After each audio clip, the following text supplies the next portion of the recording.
Lorsque j'étais enfant, ton père m'avait offert ton mauvais côté, un petit caillou noir que j'avais caché au fond de ma poche. Mais aujourd'hui, adulte, c'est un sac de pierres que je transportais. Je charriais ta vie de gravat et je voulais de l'aide. Tu ne pouvais pas me laisser seul avec ton histoire. Elle était trop lourde à porter pour un fils. Non mais, te rendais-tu compte? Elle avait eu de la gueule, ta guerre. J'étais sidéré. Et il me restait encore 20 pages de ton dossier à découvrir. Déserteur, collabo, déserteur, résistant, déserteur, bien décidé chaque fois à sauver chèrement ta peau. Et chaque fois, tu avais trompé la mort, comme tu avais égaré tour à tour l'ennemi puis les patriotes. Tu t'en étais formidablement bien tiré. Tu avais même récolté honneur et déshonneur sur un même champ de bataille. Et puis, tu sais, ta guerre n'avait pas été que sale. Elle aurait valu que tu la revendiques, que tu en admettes une partie, que tu me fasses confiance. J'étais prêt à tout entendre, papa. Peut-être même à tout accepter, parce que c'était la vérité. À ton incroyable vie, tu avais préféré l'amplification du mensonge. Un jour, grand-père m'a dit que j'étais un enfant de salaud. Oui, je suis un enfant de salaud. Mais pas à cause de tes guerres en désordre, papa, de tes bottes allemandes, de ton orgueil, de cette folie qui t'a accompagné partout. Ce n'est pas ça, un salaud. Ni à cause des rôles que tu as endossés, SS de pacotille, patriote d'occasion, résistant de composition, qui a sauvé des Français pour recueillir leurs applaudissements. La saloperie n'a aucun rapport avec la lâcheté ou la bravoure.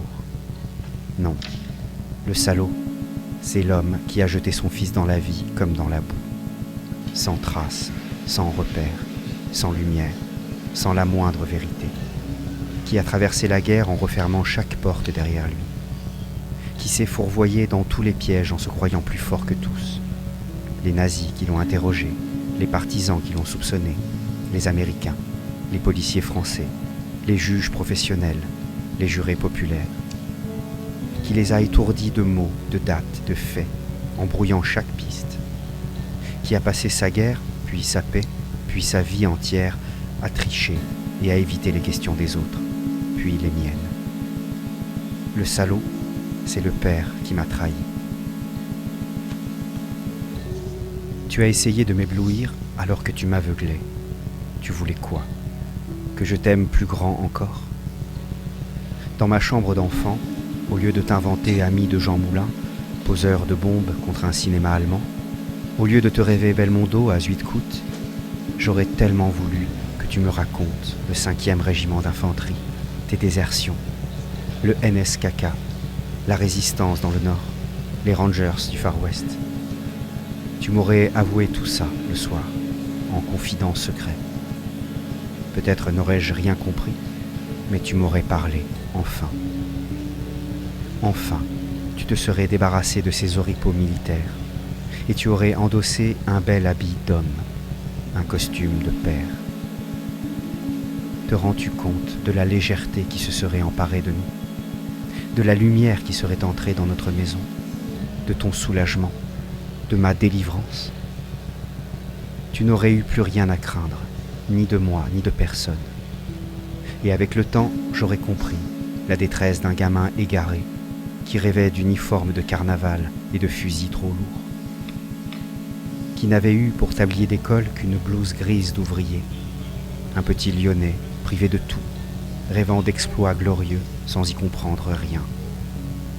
Un enfant bas de front et de regard, qui avait endossé toutes les panoplies chamarrées en jouant aux soldats comme dans une cour de ferme. J'aurais tout accepté, tu m'entends? Et personne, jamais, n'aurait eu le droit de te juger une seconde fois. Je m'y serais opposé, je t'aurais défendu.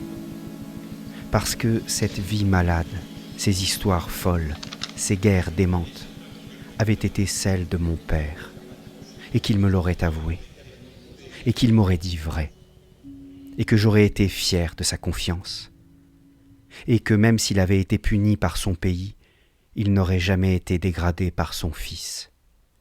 Et je ne serai pas un enfant de salaud.